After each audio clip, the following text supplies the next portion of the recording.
बिस्मिल्लाहिर्रहमानिर्रहीम। अस्सलामु अलैकुम। तोफ़ा या अली अलैहिस्सलाम मदद। नाज़रीन, आप देख रहे हैं बाब इमाम टीवी और बाब इमाम टीवी पर मैं चाहूँगा कि आपके सामने आज दो अहादीसें हैं जो मैंने आपके सामने पेश करनी हैं और ये इमाम महदी अलैहिस्सलाम के ज़हूर से पहले जो वाक़यात पज़ीर होंगे उसके ज़ैल में है। और ये किताब, जिस किताब से मैं आपके सामने ये दो हदीस पेश करूंगा, ये किताब शेख तूसी अलैहिर्रहमा की किताब है जिसका नाम किताब अल-गैबा है।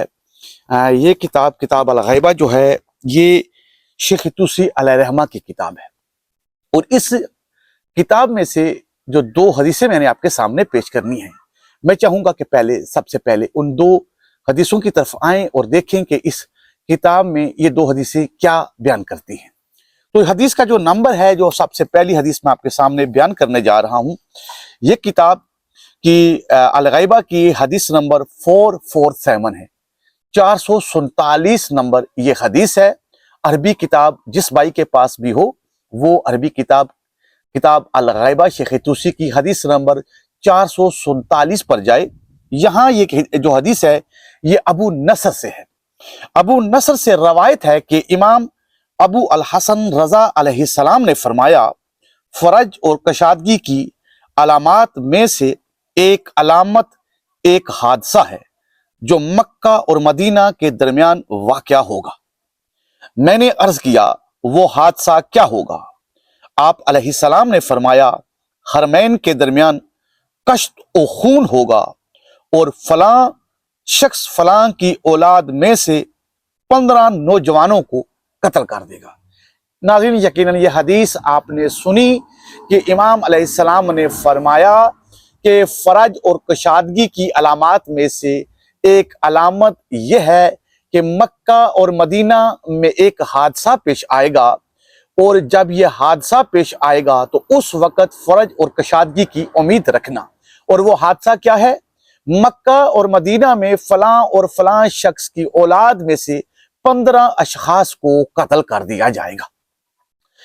यानी नाज़रीन, अगर इस हदीस को देखा जाए तो जहां 15 अफराद के कत्ल का वाक़या मिलता है जो मक्का और मदीना में होगा, तो इसके ज़ैल में बहुत सी दीगर कुतुब के अंदर, जिसमें अहले तशरीह कुतुब भी हैं, अहले सुन्नत कुतुब भी हैं, जिनके अंदर बड़ी तफसील से ये मिलता है कि ये 15 लीडर होंगे जो कि कत्ल होंगे। बनु फलां जहां आया है तो ये बनु फलां से मुराद तफसील से बयान हुआ है कि बनु अब्बास जो है ये आपस में लड़ेंगे और इनकी औलादें आपस में, क्योंकि बनु अब्बास की हुकूमत का जो जवाल है ये इमाम महदी अलैहिस्सलाम के ज़हूर से पहले अहादीस में किताबें भरी हुई हैं, चाहे वो शिया कुतुब हो चाहे वो अहले सुन्नत कुतुब हो।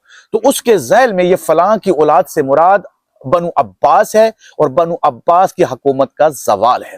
तो ये आपस में लड़ेंगे और ये 15 वो अफराद हैं जो बड़े बड़े कारिंदे हैं, काम करने वाले, लीडर कह लें या उनका इंतजाम निजाम संभालने वाले हैं। इससे आगे नजर चलते हैं, एक हदीस हमारे पास इसी ही किताब में और है, जो हदीस का नंबर है 449। पहले जो मैंने आपको पढ़ के सुनाई वो 447 थी, 447। अब 449 नंबर हदीस सुनाने जा रहा हूं। ये हदीस जो है हसन बिन जहम से है।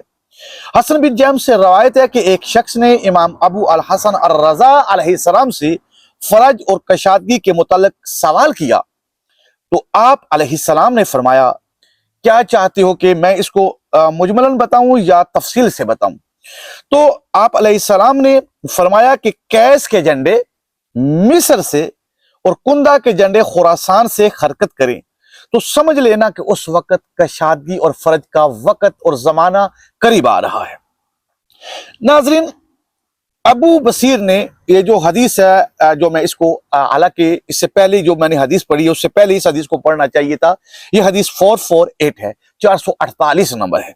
इस हदीस में अबू बसीर से रवायत है कि हजरत इमाम जाफर सादिक अलैहिस्सलाम ने फरमाया, इन लोगों की सल्तनत इस वक्त तक नहीं जाएगी जब तक ये लोग कूफा में बरोज जुमा लोगों को तय तेग ना कर दे। गोया मैं देख रहा हूं कि मस्जिद और असहाबे साबुन के दरमियान तंदर के बहुत से सर हैं। नाज़रीन, यानी कि ये दूसरी रवायत जो है इसके अंदर भी यही बयान हो रहा है कि कूफा के अंदर एक बहुत बड़ा कत्ले आम होगा। और कूफा में जो कत्ले आम होगा, यकीनन आपको याद होगा कि मैंने जो साबका वीडियोस बनाई थी 5 अलामात पर कि जो इमाम महदी अलैहिस्सलाम के ज़हूर से पहले हर हाल में पूरी होंगी, उन 5 अलामात में से सुफियानी का खरूज भी था। तो ये कूफा के अंदर जो लोगों के सर कलम किए जाएंगे, तो ये सुफियानी का जब खरूज होगा तो सुफियानी कूफे में दाखिल होगा, तो कूफा के अंदर शियान अली अलैहिस्सलाम के सर को कलम करेगा और ये वहां के लोगों पर इनाम रखेगा और ऐलान करेगा जो किसी एक शिया का सर काट के लाएगा उसको मैं इतना इनाम दूंगा। तो उस इनाम को पाने के लिए बहुत से अफराद ऐसे लोगों को भी कत्ल करवा देंगे जो जहर में शिया भी नहीं होंगे। यानी ये कूफा के अंदर जो कत्ल गारत होगी, ये अबू सुफियान की औलाद से सुफियानी करेगा जिसका नाम उस्मान बिन अमसा होगा। तो ये सारी मालूमात यकीन आपको पीछे वीडियो में मिल जाएगी। तो यहाँ इस हदीस का जो मानी है, कूफा में जो कत्ले आम होगा वो भी, और ये कत्ले आम भी एक निशानी बनेगा फरज और कशादगी की कि इमाम महदी अलैहिस्सलाम का ज़हूर अब करीब है। तो ये ज़हूर इमाम महदी अलैहिस्सलाम से पहले पहले ये वाक़यात सारे के सारे होने। नाज़रीन, ये थी छोटी सी मालूमात जो मैंने आपके सामने पेश की। लिहाजा इस वीडियो को कोशिश करें कि जितना इतनी मेहनत करके हम वीडियोस को बनाते हैं, आप भी इनको आगे मजीद मोमिनीन तक पहुँचाएँ ताकि वो इससे फ़ायदा हासिल कर सके। दुआओं में याद रखिएगा। अस्सलामु अलैकुम।